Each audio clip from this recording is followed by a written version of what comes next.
Hello, everyone, and welcome back to The Rundown, where we talk about 2A news and conservative views. I will be your host today, Craig DeLuz, coming at you from the West Coast, the left coast, behind the Iron Curtain, otherwise known as the Sierras. And today is a special day that we prefer to call Taco Tuesday. It's raining tacos from out of the sky. Tacos, no need to ask why. Just open your mouth and close your eyes. It's raining tacos. It's raining tacos out in the street. Tacos, all you can eat. Lettuce and shells, cheese and meat. It's raining tacos. Yum, yum, yum, yum, yummity yum. It's like a dream. That is right, folks. That is our happy time music.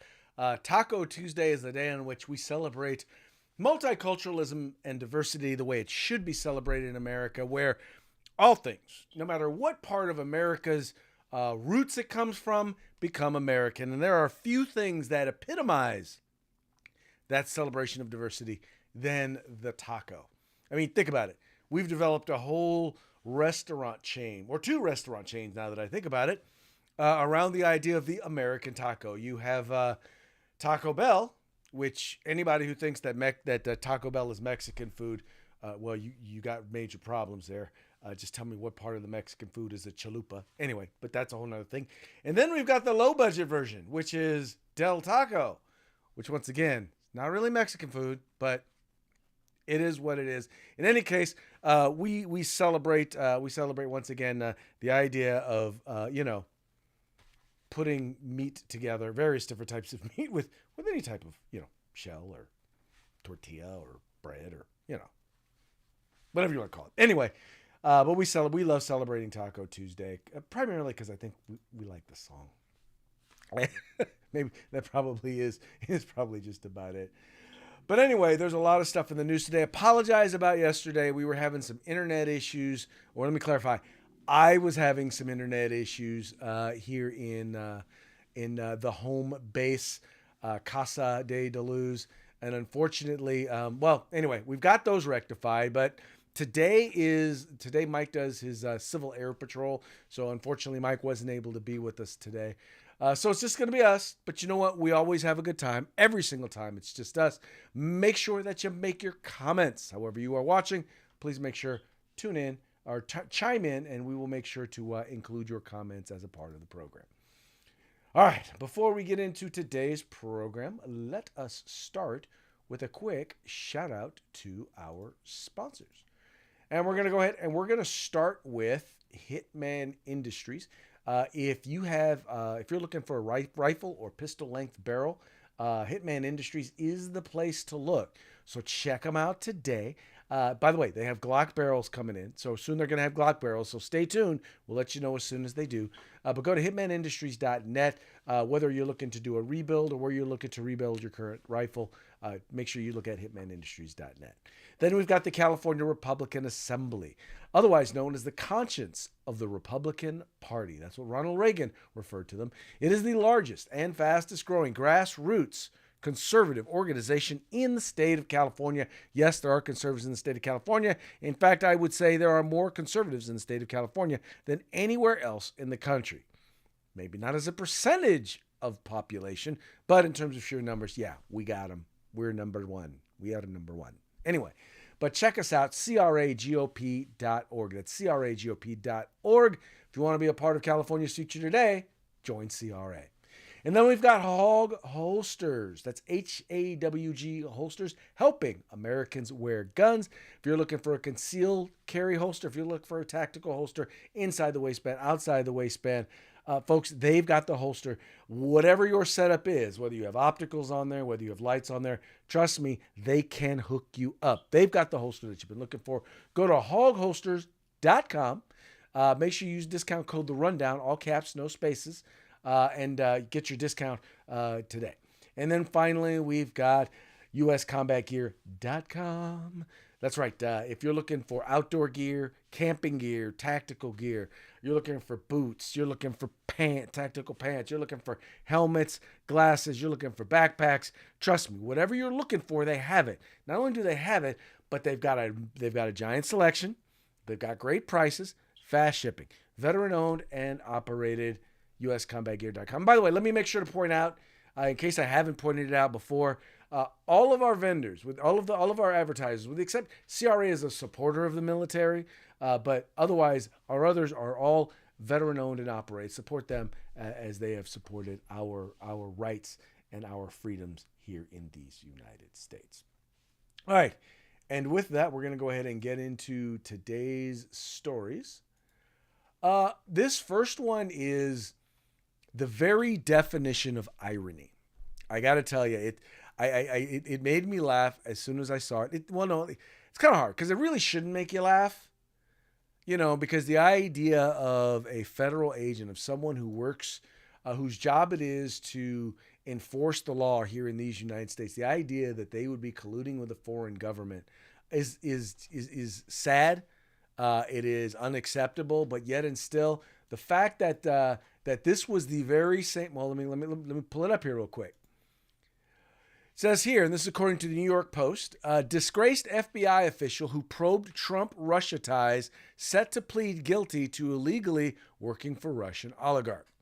Disgraced FBI agent Charles McGonigal, who investigated the Trump campaign's alleged ties to Moscow in 2016, is slated to take a guilty plea in the case accusing him of illegally working for a Russian oligarch. This court has been informed that the defendant, Charles McGonigal, may wish to enter a change of plea. Manhattan federal judge Jennifer Reardon wrote in a brief order filed Monday, scheduling a hearing for August 15th.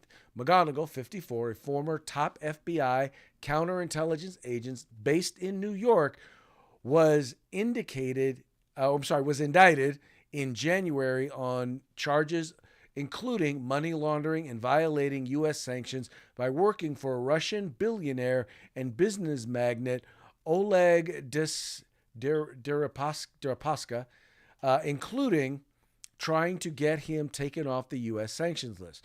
McGonigal was legally required to report to the FBI his contact with foreign officials, but instead allegedly hid the ties, pursing business and overseas travel that conflicted with his job. Now, the thing about this is once again, now mind you, this was one of the guys who investigated Donald Trump for Russian collusion, meaning that, the allegations back in 2016 that lasted most of his presidency were that the former president colluded with the Russian government in order to steal an election. So isn't it interesting? Come to find out that he was actually working with and for a Russian oligarch. Now, I will say this. The New York Post is not the only entity that is reporting on this, right? I did see a story at Fox News, which was pretty much the same as this one. I saw a story at AP and New York Times, but interestingly, they left out the fact that he investigated Trump. As if that was not newsworthy at all. Now, it could be a complete coinkydink. I'll give you that. Yeah, it could be a coincidence. Do I think it's a coincidence? No, I do not. But I, at the very least, the irony that we're looking at here, the irony in and of itself ought to be enough for them to have reported. I mean, even in a throwaway paragraph at the very end of the story, they could have said something, right? But they didn't. They didn't because that would then probably take away whatever it would bring to light, or at least bring to people's remembrance, the fact that the entire Russian collusion investigation was a hoax, that it was all prompted by a what's the word I'm looking for? Oh yeah, by a phony dossier that was put forth by quite frankly, I'm sorry, whose main informant was an unreliable Russian asset. That's right. It was paid for by Democrats, put together by Sterling, right? The Sterling Steel, the Steel dossier, whatever his name is, the Steel dossier. And most of what he put in there, he got from a, once again, compromised Russian asset. Oh me, oh my. But no one's talking about that. They're not talking about any of that stuff. They're just talking about, oh yeah, look, an FBI agent got talk. And by the way, these are the same folks, they keep saying, well, the FBI is, wow, they're just, how dare the Republicans challenge the FBI? Well, when you have top leaders within the FBI who have now been caught involved in election interference, lying about the Hunter Biden laptop, lying to social media companies, lying to media when they knew that the Hunter Biden laptop was real and that the information on it was real. They knew that. They had known it for over a year. They then proceeded to go out to Facebook and to Twitter. We know those for sure. I'm sure they went to other institutions. But we know for a fact that they went to both of them and told them that it was Russian disinformation. And they did that basically so that they could, well, get President Biden elected. We also know, and this is true, we also know because someone's already pled guilty and been convicted of lying on a FISA application so that they could, what was that thing? Investigate or spy on Donald Trump's campaign. We already knew. All of this stuff is now fact, right? None of this is conjecture. None of this is rumor or conspiracy theory. It is all verified fact now. And this is all Department of Homeland Security. This is all FBI. This is all the alphabet agencies there, right? And then we wonder why we do. Then they wonder why we do not take them seriously. Serious. If you want us to believe that there's not one justice for Democrats and another justice for Republicans, or one justice for Donald Trump and another justice for everybody else, or liberals in general, y'all going to have to do a better job of proving your case. Because right now, you're not proving it. All you're proving is that you are 100% biased. All right, let's move on to our next story. Trump indicted in Georgia. That is right. Trump has been indicted again. Okay, we all saw this coming. We all knew that he was going to eventually be indicted again. So this is really no big mystery. But some folks are saying out of all the indictments, this one may be the most perilous. And this is actually an opinion piece. By the way, so he's been, just so you know, he's been indicted for, in essence, the call. And that's probably the biggest piece of evidence they have against him. The call that he made to the Secretary of State there in Georgia, asking him to look for, because let me set context. They already had verified and they believed that there were already tens of thousands of illegal votes, of false votes that would have been eligible, right? That would have been enough for them to then question the election. He talked to the Secretary of State, or let me put it this way. Donald Trump believed that there were tens of thousands. He was told. I don't know. I, once again, don't know if it was accurate, but I know he was told that. And so when he talked to the Secretary of State, he's look, all you got to do is find a percentage of those. Find this number, the number of votes that we need, right? That fit that description of, illegal votes. And then we can deal with and we can question the election. Well, now they're trying to say, well, he asked him to make up votes in order to overturn the election. Folks, this is a political prosecution. But it's a political prosecution, but according to some folks, this may be the most perilous one. And Andrew McCarthy, who's been pretty objective when it comes to, he's not a Trump fan, but he's been pretty objective when it comes to his analysis of some of these legal issues. And what he notes here, he says, another week, another indictment of Donald Trump. In Georgia, Fulton County District Attorney Fani Willis unveiled an ambitious indictment of former President of the former president and 18 of his 2020 campaign advisors and operatives. The charges relate to Trump's efforts to undo the Peach State's popular election, which was narrowly won by former President Joe Biden. Like Manhattan District Attorney Alvin Bragg, Willis is an elected Democrat. In Atlanta, as in the Big Apple, employing criminal justice system against Democrats' nemesis makes for good progressive politics, even if they may be dodgy law. This is not to say that Willis's case will necessarily prove as dodgy as Bragg's appears to be, and we know that case is pretty darn dodgy.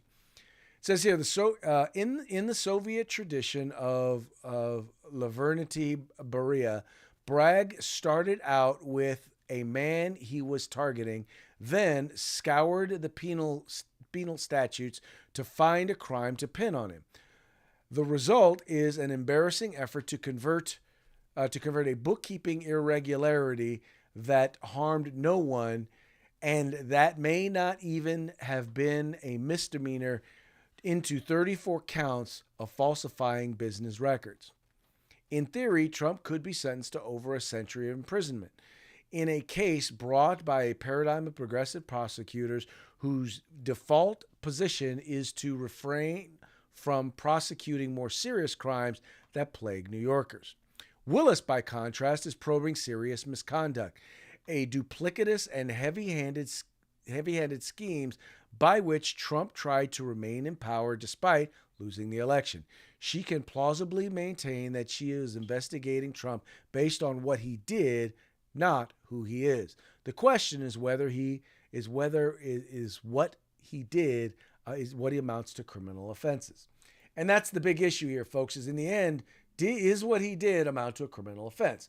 Now, the reason why McCarthy says that it may be kind of dodgy is because for two reasons. One, these are state charges. And because they are state charges, there's a couple of things here. Number one, if he becomes president, he cannot pardon himself.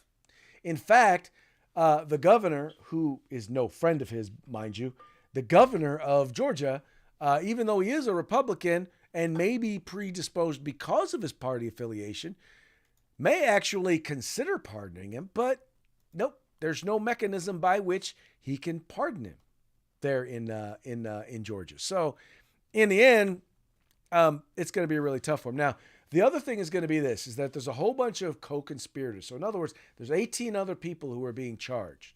And she wants to bring them all in, she wants to bring them all in at one time, right? She wants to try them all together.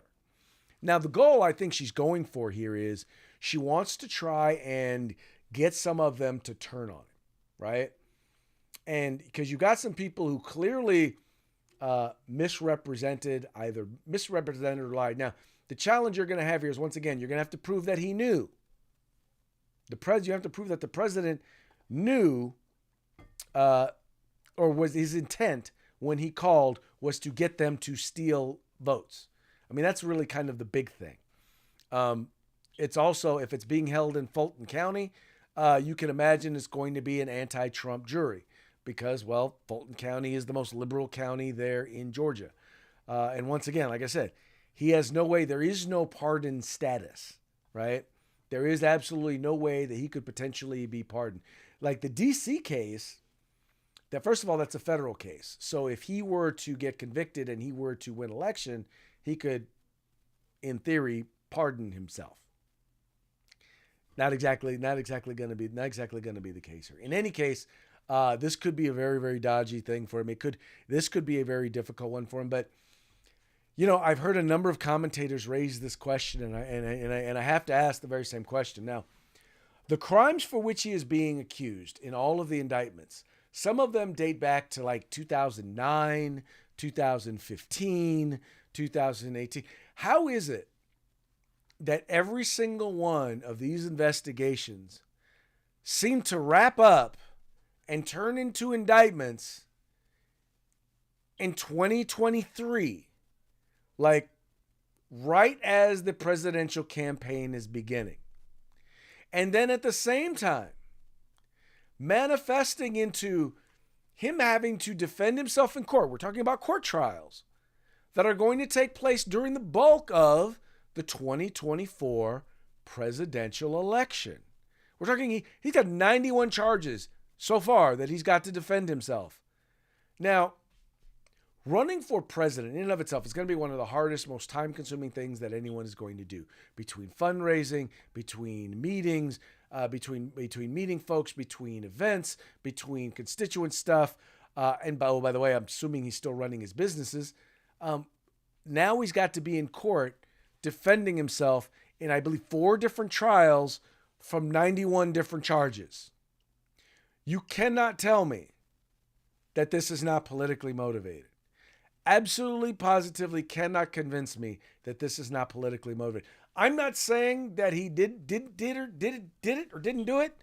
I don't believe he did in most of these cases. Matter of fact, in all but really the documents case, I don't believe that he did what they're accusing him of. I don't believe the things that he did while even some of them may be wrong, some of them may be despicable, some of them may be bad.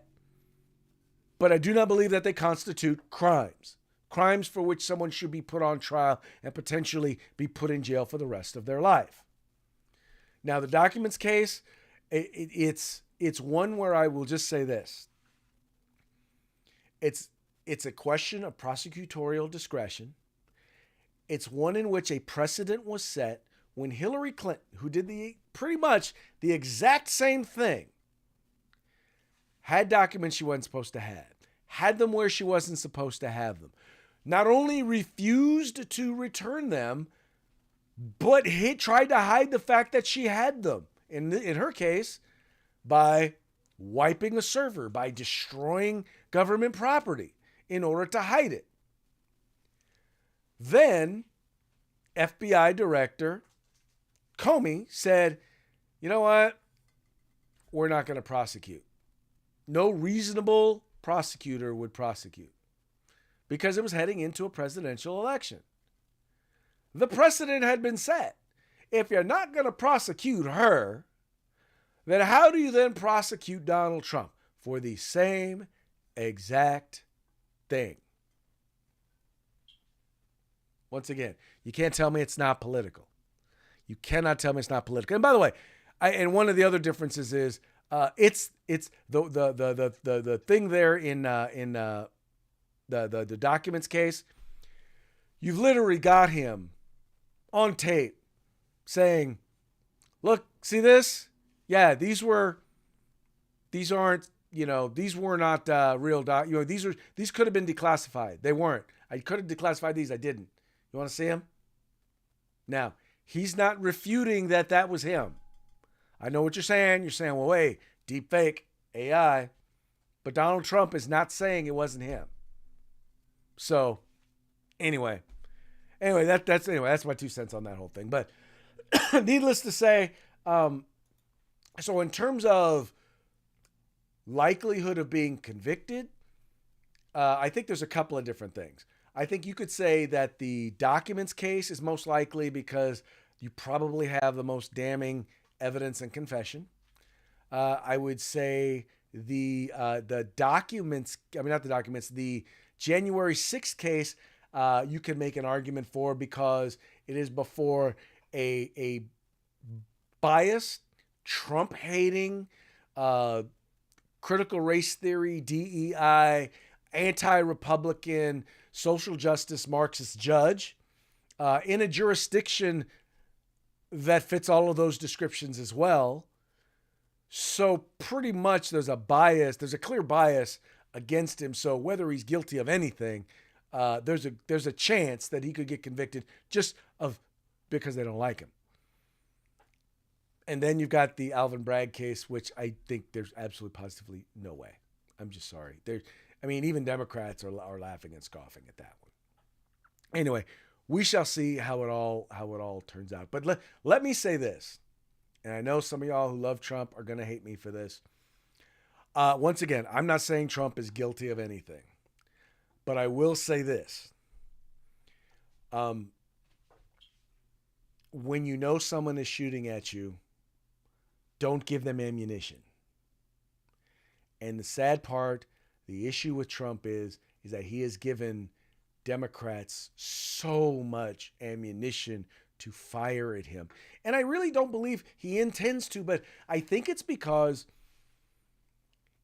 he is a type of person. He traffics in hyperbole, in exaggeration, in showmanship. And while the things that he says may energize his base, he doesn't realize the power of those words, the unintended consequences, the very, in some cases, reasonable meanings that people can take from what you say, which only really happens when you are the president of the United States, because your words have power. And I don't think he's ever really appreciated that side effect of saying what you say. And that he's never really considered that. And that's sad. And that's hard. Unfortunately, I think also I look at what he's done, and what he's done has been good for America with the work that he's done, the thing that he did as president. There's not a doubt in my mind that it was better off him having had him as president than not.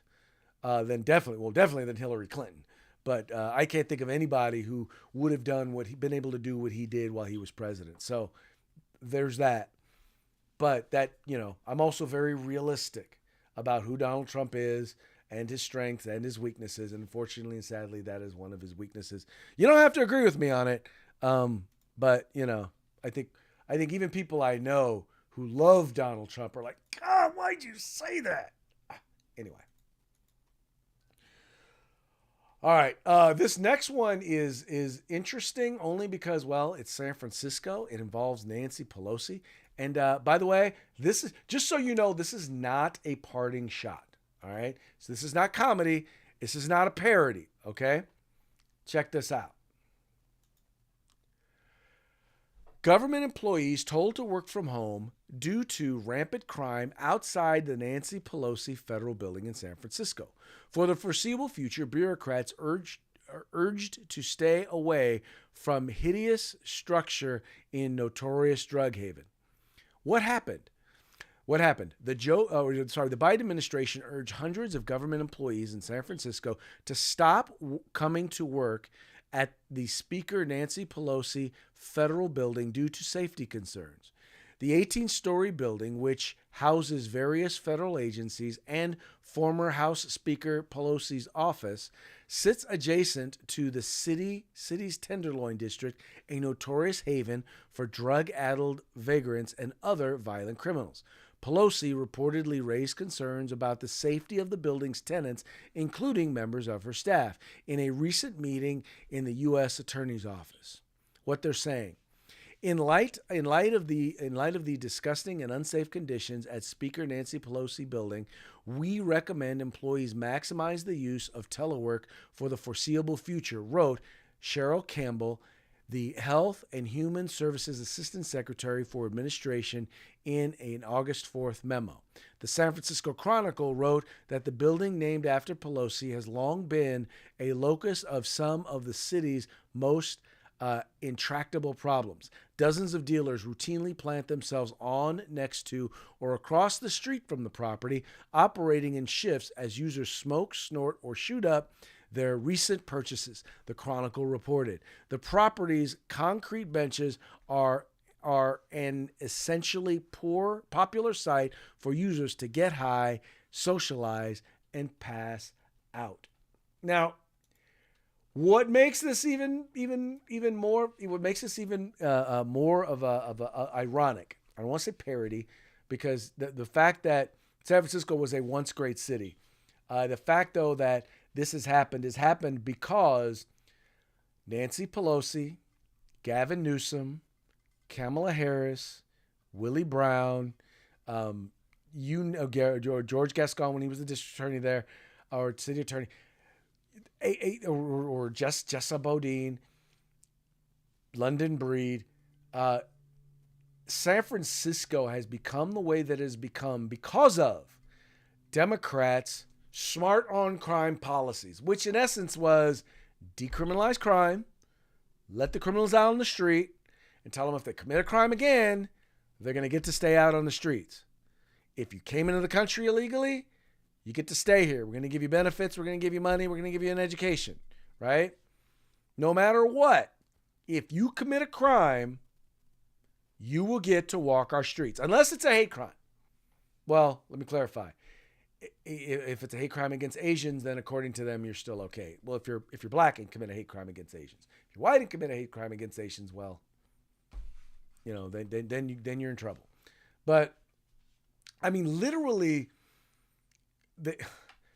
when President Trump was talking about calling places an S-hole, right? This is literally what San Francisco is now. And in this December, I'm a school board member, and the California School Board Association is going to be holding our conference in San Francisco. And it's funny because there was a resounding objection from 80, 90% of the members who said, no, you can't hold it there. It is a complete another pit. It is a pit, and you cannot hold it there. But once again, now you've got this. Once again, this is a Democrat administration in a building that is a Democrat's name, a Democrat's office. The Democrat whose name is on the building has said this place ain't safe, and it's all because of Democrat policies. I'm glad that we have clarified that. I'm glad that we now know exactly what is going on here. But here's something else there's something else that you may or may not know. They've instituted, or they now have driverless cars in San Francisco. Well, they found that now that you have driverless cars, like the rideshare car things, now you have driverless rideshare cars, or robo-taxis. Well, there's a phenomenon that's happening, and that's that San Franciscans are having sex in robo-taxis, and no one is talking about it. This is from the San Francisco Standard. Ever thought about getting down and dirty in a robo-taxi? Want to light up a cig or a joint and drive home from the club? You're not alone. As autonomous vehicles become increasingly popular in San Francisco, some riders are wondering just how far they can push the vehicle's limits, especially with no front seat driver or chaperone to discourage them from questionable behavior. For some, that's a welcome invitation to test the autonomous vehicle's limits. Megan, a woman in her 20s, took her first robotaxi ride on a recent late-night excursion. It was also her first time having sex in a driverless vehicle. The Standard is not providing exact dates of the rider's debauchery to protect their privacy, but has verified the ride took place through documentation. Names have been changed because of the rider's privacy concerns. Now, I'm not gonna spend a whole lot of time on this one because I know we're already kind of over the. We're getting near the limit, and I want to make sure to have time for our parting shots. But who didn't see this happening? Who did not see this coming? Really? First of all, it's San Francisco. Now, I'm not saying it wouldn't happen in New York or Sacramento or San Diego or any other place, but San Francisco is, I hate to say it, it is the den of sexual debauchery. It is. I hate to say, y'all may not like me, y'all may not want to hear me say that, but it is.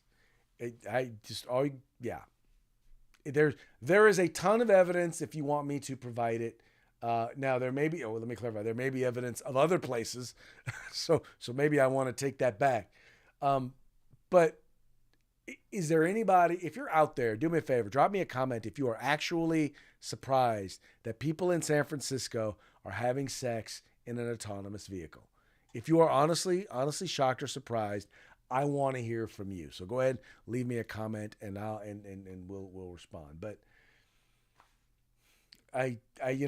once again, irony, and I think it's almost like that is the definition of this entire episode today. I think really is irony. How ironic so much of the stuff we're seeing and talking about today is. And I think that, once again, the autonomous vehicles, having sex in autonomous vehicles is probably it's just par for the course. we'll just leave it at that. And then we're going to go on to our parting shots, which are brought to you by Hog Holsters. Go to hogholster.com. Make sure you use discount code The Rundown. All caps, no spaces. It's right up there. Just you do it just like that. All caps, no spaces, one word. Get your Hog Holster today. All right, our first one is in honor of Megan Rapinoe and the women's national soccer team. She says here, this is Megan Rapinoe. She's the one who actually missed the penalty kick that could have won the game and allowed the United States to advance in the World Cup. She said, I missed the kick because of global warming and racism. Yeah, well, there you go. Because everything is the fault of global warming and racism. Matter of fact, I was told that climate change is what causes racism. Just so you know. That's true story. True story. And next, we have Bidenomics is working. And here you have an American who's got all these past due bills, and he's got this big old thing, rock on his back that says higher grocery prices, record credit card debt, higher gas prices. Oh, I already read that one. Higher interest loans, higher taxes, higher crime. Yeah, it's really working. And this last one is just kind of an interesting one. Have you ever thought of what what Montana looks like? Take a look at this real quick.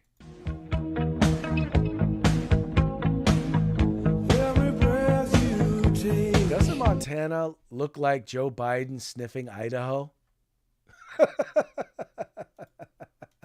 I think it does. I think it most definitely does. Right? No, you don't think so? Let's take a look again. Oh, nope. Can't move it. Anyway, so much for that. Let's go ahead and move on. Well, folks, it's about that time, so we're done for today's program. We appreciate y'all tuning in. Please make sure to visit our sponsors, Hitman Industries. Visit them at hitmanindustries.net. The California Republican Assembly. Become a part of California's future today. Join CRA. Get your Hog Holster. hogholster.com. Make sure you use that discount code, The Rundown. And then get your outdoor gear, tactical gear, camping gear at uscombatgear.com.